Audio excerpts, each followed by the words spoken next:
विद्यार्थी मित्र हो, welcome to Navodaya science academy. आणि आज आपण एन्व्हायरमेंटल मॅनेजमेंट या चॅप्टरचा नेक्स्ट लेक्चर पाहणार आहोत. ठीक आहे.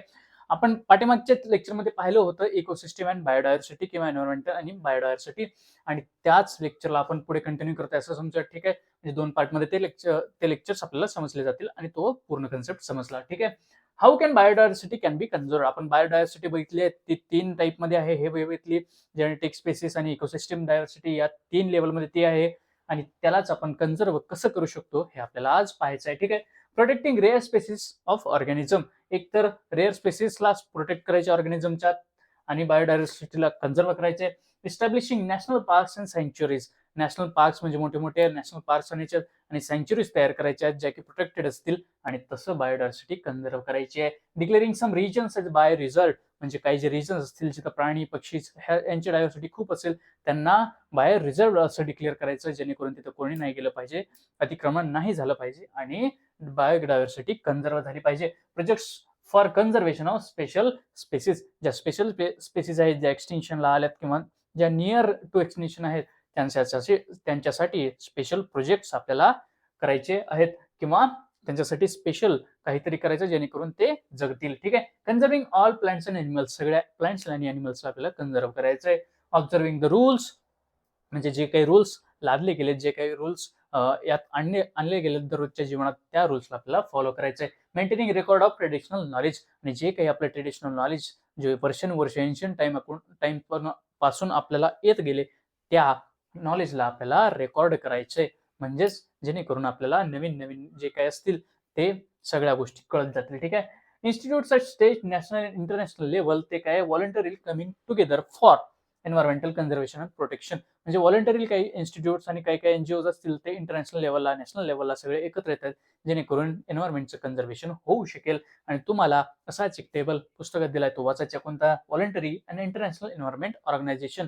ऑर्गनायझेशन कोणत्या आहेत आणि त्या कसा एन्व्हायरमेंटला कन्झर्व करण्याचं, प्रोटेक्ट करण्याचं काम करत असतात. ठीक आहे. नोट काय बघा, Greenpeace world's largest organisation engaged in environmental activities. ही ग्रीन पीस नावाची जी ऑर्गनायझेशन आहे ती लार्जेस्ट ऑर्गनायझेशन आहे. कशासाठी? एन्व्हायरमेंटच्या ऍक्टिव्हिटीसाठी, त्यांना प्रोटेक्ट करण्यासाठी ही एंगेज झालेली आहेत. त्याच्यामध्ये मेंबर्स बघा किती आहेत, 25 lakh people, more than 26 countries members of organisation. म्हणजे 26 देशापेक्षा जास्त कंट्रीमध्ये यांचे 25 लाखापेक्षा जास्त मेंबर्स आहेत, जे या ग्रीन पीस ला सपोर्ट करतात, ह्या ऑर्गनायझेशनला सपोर्ट करतात, एन्व्हायरमेंटल कन्झर्वेशनला सपोर्ट करत असतात. ठीक आहे. मग आपला स्वतःचा रोल एन्व्हायरमेंटमध्ये काय असला पाहिजे, आपला स्वतःचा रोल हा एन्व्हायरमेंटमध्ये काय काय असलं पाहिजे हे आपल्याला पाहायचं आहे. ठीक आहे. पहिला रोल काय? कन्झर्वेशनचा. कन्झर्वेशन मध्ये हा माझा रोल कसा असू शकतो? Conserving available resources. जे अवेलेबल रिसोर्सेस आहेत त्याला कन्झर्व करण्यामध्ये हा माझा रोल असू शकतो. दुसरी गोष्ट आहे कंट्रोल. कंट्रोल करण्यासाठी एन्व्हायरमेंटला कन्झर्व करण्याच्या दृष्टीने, म्हणजे प्रिव्हेंटिंग हार्म. एन्व्हायरमेंटला कोणी हार्म करत असेल तर त्याला प्रिव्हेंट करायचं. Stopping harmful activity. ज्या काही हार्मफुल ऍक्टिव्हिटी असतील एन्व्हायरमेंटमध्ये त्याला प्रिव्हेंट करायचं.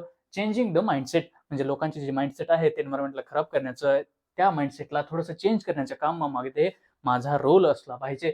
तिसरी गोष्ट आहे, तिसरा रोल माझा प्रोडक्शनमध्ये. प्रोडक्शनमध्ये काय? Reversal of harm factors of environment. म्हणजे जे काही हार्म केलं आहे एन्व्हायरमेंटला, ज्या काही फॅक्टर्सनी, त्या एन्व्हायरमेंटला आपण रिवाईव्ह करण्याचं काम करतो. ठीक आहे. Attempting innovations. म्हणजे जे काही इनोव्हेशन्स करता येतील जेणेकरून एन्व्हायरमेंटल कन्झर्वेशन मध्ये मदत होईल, ते इनोव्हेशन करायचे, म्हणजे प्रोडक्शन करायचं.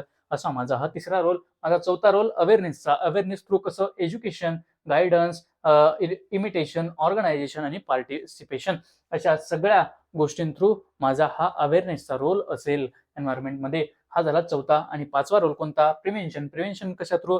Preventing possible harms. पहिल्यांदाच ते प्रिव्हेंट करायचे, जे काही पॉसिबल हार्म्स होतील त्या दृष्टीनं. Designing new plans. आणि जे काही प्लॅन्स आहेत ते नवीन नवीन दृष्ट्या डिझाईन करायचं, जेणेकरून त्या प्लॅन्समध्ये एन्व्हायरमेंटला ही जागा दिली गेली पाहिजे. आणि तिसरी गोष्ट, फॅक्टर्स हार्मफुल टू एन्व्हायरमेंट. त्यांना कंट्रोल करता आलं पाहिजे, त्यांचं प्रिव्हेन्शन करता आलं पाहिजे. असा माझा हा पाचवा रोल होता. आणि माझा सहावा रोल कोणता? प्रिझर्वेशनचा. एन्व्हायरमेंटला प्रिझर्व करण्याचा. कोणता? Preserving whatever has been left over. जे काही राहिले त्यालाच प्रिझर्व करायचं. दुसरी गोष्ट, remedies to prevent further loss. म्हणजे जो काही फर्दर लॉस होणार आहे एन्व्हायरमेंटचा त्याला त्याच्यासोबत रेमेडी द्यायची आणि त्याला प्रिझर्व करायचं. आणि तिसरी गोष्ट, प्रिझर्विंग अननोन रिजन्स. जे काही अननोन रिजन्स आहेत त्यांनाही प्रिव्हेंट करण्याचं काम, प्रिझर्व करण्याचं काम ह्या रोलमध्ये माझा हा रोल आहे कोणता? 6वा रोल प्रिझर्वेशनचा. अशा प्रकारे माझा रोल आहे एन्व्हायरमेंटमध्ये. ठीक आहे. नेक्स्ट पॉइंट आहे hotspots of biodiversity. Highly sensitive biodiversity spots in world किती आहेत? 34 म्हणजे 34 अशा स्पेसिस आहेत जिथे हायली बायोडायव्हर्सिटी स्पॉट्स आपण त्याला म्हणतो. ठीक आहे. Once biodiversity spots occupied 15.7% area of the earth, म्हणजे 15.7% एवढा एरिया अर्थचा कशाने ऑक्युपाय होता? बायोडायव्हर्सिटी स्पॉट्सनी. At present 86% sensitive area has been destroyed. एवढं लक्षात घ्या, म्हणजे माणसाची क्रिएट एवढी आहे की त्यापैकी 86% एरिया जवळपास डिस्ट्रॉयच करण्यात आलाय आणि आता फक्त 2.3% एरिया हा अर्थचा सेन्सिटिव्ह एरिया म्हणून ओळखला जातो किंवा बायोडायव्हर्सिटी स्पॉट म्हणून ओळखला जातो. बघा 15.7 कुठे आणि 2.3 कुठे एवढा एरिया आपण आपल्या ग्रीडनी कमी केलाय. बघा लक्षात घ्या. इंडियामध्ये बघा आता out of 135 species of animals इंडियामध्ये किती सापडतात?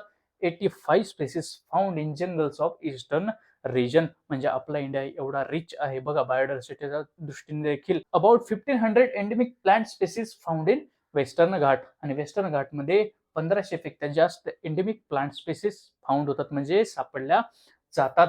ठीक आहे. Out of total plant species in the world 50,000 are endemic. ठीक आहे. म्हणजेच 50,000 एंडेमिक पैकी 1500च्या जास्त एंडेमिक स्पेसिस आपल्या वेस्टर्न घाटमध्ये आपल्याला पाहायला मिळतात. म्हणजे एवढी रिचनेस आपल्या इंडियामध्ये आहे. ठीक आहे. नेक्स्ट पाहायचं आपल्याला 3 एंडेंजर्ड स्पेसिस किंवा 3 endangered heritage places of the country. म्हणजे इंडियामध्ये 3 एंडेंजर्ड हेरिटेज प्लेसेस आहेत त्या आपल्याला पाहायच्यात. बघा कोणकोणत्या? एक वेस्टर्न घाट्स, दुसरी मानस सँक्च्युरी आणि तिसरं सुंदरबन सँक्च्युरी. त्याच्यामधला पहिला बघा वेस्टर्न घाट्स. काय? Spread over states Gujarat, Maharashtra, Goa, Tamil Nadu and Kerala एवढ्या स्टेटमध्ये हे वेस्टर्न घाट पसरलेले आहेत. ठीक आहे. बघा endangered due to mining industry and search of natural gas.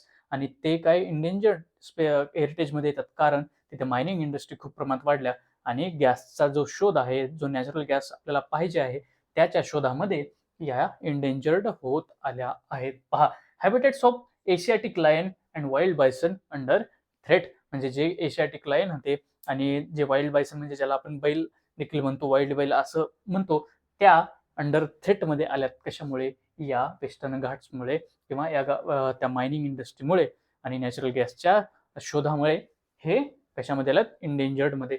दुसरी गोष्ट आहे मानस सँक्च्युरी. ते कुठे? आसाममध्ये. Under threat due to dams and indiscriminate use of water. त्या डॅम्स आणि इनडिस्क्रिमिनेट यूज ऑफ वॉटर म्हणजे वॉटरचा भरपूर सारा यूज केल्यामुळे ते इंडेंजर्ड होत आले. तिथल्या स्पेसिस कोणकोणत्या? टायगर अँड रायनो ह्या 2 स्पेसिस तिथे इंडेंजर्ड मध्ये आलेल्या आहेत. ठीक आहे. नेक्स्ट होतं सुंदरबन सँक्च्युरी. सुंदरबन सँक्च्युरी कुठे आहे? वेस्ट बेंगालमध्ये. Reserve for tigers. टायगरसाठी रिझर्व केली गेली आहे. Tiger population and environment challenge by dams, deforestation, excessive fishing, trenches dug for the same. ही टायगर जी पॉप्युलेशन आहेत आणि हे तिथलं जे एन्व्हायरमेंट आहे ते चॅलेंज आहे. कशामुळे बाबा? पहिले तर डॅम्स तिथे बांधले गेले भरपूर प्रमाणात. तिथे डिफॉरेस्टेशन झाले म्हणजे जंगल तिथलं संपवण्यात आलेलं आहे. एक्सेसिव्ह फिशिंग आणि तिथं मासेमारी ही खूप प्रमाणात होते. आणि trenches duck for the same म्हणजे त्या फिशिंगसाठी ट्रेंचेस डक केलेत म्हणजे जे खोदकाम केले जेणेकरून ते फिश त्याच्यामध्ये आले पाहिजेत आणि ते फिशिंग केली गेली पाहिजे. त्याच्यामुळे ते सगळं धोक्यात आलं आहे. ठीक आहे. आता पुढचा पॉईंट आहे क्लासिफिकेशन ऑफ थ्रेटन्ड स्पेसिस. ज्या थ्रेटन्ड स्पेसिस असतात त्यांचे क्लासिफिकेशन होतं 4 प्रकारामध्ये. एक इंडेंजर्ड स्पेसिस, दुसरं रिअर स्पेसिस, तिसरं वल्नरेबल स्पेसिस आणि चौथं इनडिटर्मिनेट स्पेसिस. त्यामधली पहिली बघा इंडेंजर्ड स्पेसिस. ती काय म्हणते? either number of this organism declined or their habitat is shrunk to such extent can extinct in near future. म्हणजे ते त्यांचा नंबर एवढ्या प्रमाणात खाली गेलाय की आता ते नियर फ्युचरला संपूर्णच जातील. ठीक आहे. अशा प्रकारच्या स्पेसिसला आपण इंडेंजर्ड स्पेसिस असं म्हणतो. जर कन्झर्वेटिव्ह मेजर नाही घेतले गेले तर ते 100% संपणार. हे लक्षात घ्यायला हवं. त्याचे एक्झाम्पल कोणतं? Lion tailed monkey. जो मंकी आहे लायन टेल्ड तो एक आणि लेसर फ्लोरिकन नावाचा जो पक्षी आहे तो एक. हे 2 स्पेसिस त्याचे एक्झाम्पल आहेत इंडेंजर्ड स्पेसिसचे. ठीक आहे. दुसरा आहे रेअर स्पेसिस. रेअर स्पेसिस मध्ये number of this organism considerably decline. म्हणजे ह्या ज्या ऑर्गॅनिझमचे ते कन्सिडरेबली डिक्लाइन झाले आहेत आणि organism of this species be endemic may become extinct very fast. म्हणजे काय? त्यांची एक्सटिंक्ट होण्याची शक्यता ही व्हेरी फास्ट आहे किंवा व्हेरी फास्टली ते एक्सटिंक्ट होऊन जातील असं त्यांचं म्हणणं आहे. एक्झाम्पल बघा रेड पांडा आणि मस्क डिअर हे जे 2 स्पेसिस आहेत ते ह्या रेअर स्पेसिसच्या लिस्टमध्ये येतात. तिसरा प्रकार आहे वल्नरेबल स्पेसिस. वल्नरेबल बघा number of this organism extremely less and continue to decline.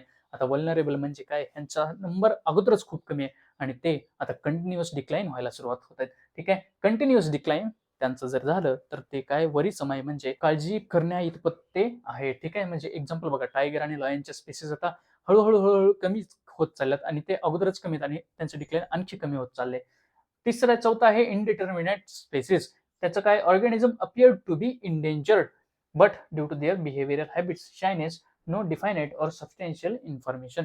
म्हणजे ते काय बाबा, त्यांचा नंबर काय कमी झाल्यासारखं वाटतो पण त्यांचं बिहेवियरच कसं आहे, ते शाय आहेत. म्हणजे ते जास्त लोकांना दिसतच नाहीत, ते नेहमीच लपून राहणं प्रेफर करतात. त्यामुळं त्यांचं काय आपल्याला नंबर पर्टिक्युलर माहित नाही. एक्झाम्पल आहे जायंट स्क्विरल, ज्याला आपण शेकरू असं म्हणतो. भीमाशंकर जो आहे सँक्च्युरी, त्या भीमाशंकर सँक्च्युरीमध्ये शेकरू आपल्याला पाहायला मिळतं. 22 मे वर्ल्ड बायोडायव्हर्सिटी डे म्हणून साजरा केला जातो. ठीक आहे. Next point, international union of conservation of nature म्हणजे IUCN काय म्हणते, ते प्रिपेअर करतात एक रेड लिस्ट ज्याच्यामध्ये इंडेंजर्ड स्पेसिसचे नावे असतात. त्यामध्ये बघा, पिंक पेजेस ऑफ बुक काय असते, त्याच्यावर रेड लिस्ट असते, त्याच्यामध्ये इंडेंजर्ड स्पेसिस असतात. आणि ग्रीन पेजेस ऑफ बुक असतात ज्यामध्ये प्रिव्हियसली इंडेंजर्ड स्पेसिस आहेत, ज्या की आता ठीक आहेत, आता सेफ आहेत. अशा प्रकारची ती लिस्ट एक IUCN प्रिपेअर करत असते. ठीक आहे. मग ऑलवेज रिमेंबर, आता शेवटचा पॉईंट, आणि ऑलवेज रिमेंबर म्हणतोय काय रिमेंबर करायचंय, destroying plant is to destroy everything. म्हणजे आपण जर झाडाला तोडतोय तर आपण सगळ्या काही गोष्टींना तोडतोय, कारण फूड चेनच प्लांट पासून तयार होते. हे समजायला आपल्याला काही वेळ लागायला नको. ठीक आहे. दुसरी गोष्ट, practice afforestation to conserve environment. Afforestation म्हणजे न्यू जंगलची निर्मिती करणे, न्यू प्लांट लावणे, हे प्रॅक्टिस करणं म्हणजेच कन्झर्व एन्व्हायरमेंट करणं होय. फॉरेस्ट इज अ वेल्थ, हेही लक्षात घ्यायला हवं. आणि चौथी गोष्ट, environmental protection is a value education. जर एन्व्हायरमेंटल प्रोटेक्शन करत असाल तर तुमचं एज्युकेशन हे हाय व्हॅल्यूचं आहे, हे देखील आपल्याला समजायला हवं. किंवा एज्युकेशनचा फायदा तेव्हाच आहे जेव्हा आपण एन्व्हायरमेंटलला प्रोटेक्ट करत असू. ठीक आहे. To practice the environment protection is to development of human society. आपण जर एन्व्हायरमेंटल कन्झर्वेशन किंवा प्रोटेक्शन जर प्रॅक्टिस केलं तर त्यालाच आपण ह्युमन सोसायटीची डेव्हलपमेंट झाली असंही म्हणू शकतो. ठीक आहे. Pure water and pure air is a की टू हेल्दी लाईफ. ठीक आहे. हे आहे पॉइंट लास्टचा, जे की सगळ्यांचा हक्क त्याच्यावर आहे, काय प्युअर वॉटर आणि प्युअर एअरवर. त्यामुळेच आपली लाईफ ही हेल्दी होईल असं म्हणायला काही हरकत नाही. ठीक आहे. पहा, जे काही आपल्याला दिलंय, आता शेवटचा जो पॉईंट दिलाय, जस्ट थिंक नावाचा जो बॉक्स दिलाय, तर बॉक्स तुम्हाला थिंक करायचा, त्याच्यावरती विचार करायचा, मंथन करायचं आणि आपण काय करू शकतो एन्व्हायरमेंटसाठी ते देखील समजून घ्यायचंय. आणि दुसरा पॉईंट आहे, तुम्हाला एक लाईफ फॉर प्लेज म्हणून एक बॉक्स दिला गेलेला आहे, ती प्लेज घ्यायची आहे आणि त्याच्यानुसार तुम्हाला एन्व्हायरमेंट सोबत चांगलं वागायचं आहे. ठीक आहे. हा झाला आपला एन्व्हायरमेंटल मॅनेजमेंट चॅप्टर, इथे संपतो. हे लेक्चर कसं वाटलं, हा चॅप्टर कसा वाटला, त्यासाठी लाईक करा, शेअर करा, सबस्क्राईब करा. जी प्लेलिस्ट आपण बनवलंय ती प्लेलिस्ट सगळ्या मित्रांसोबत शेअर करा. मित्रांना चॅनल बद्दल सांगायला विसरू नका. हसत खेळत राहा आणि अभ्यास करत राहा.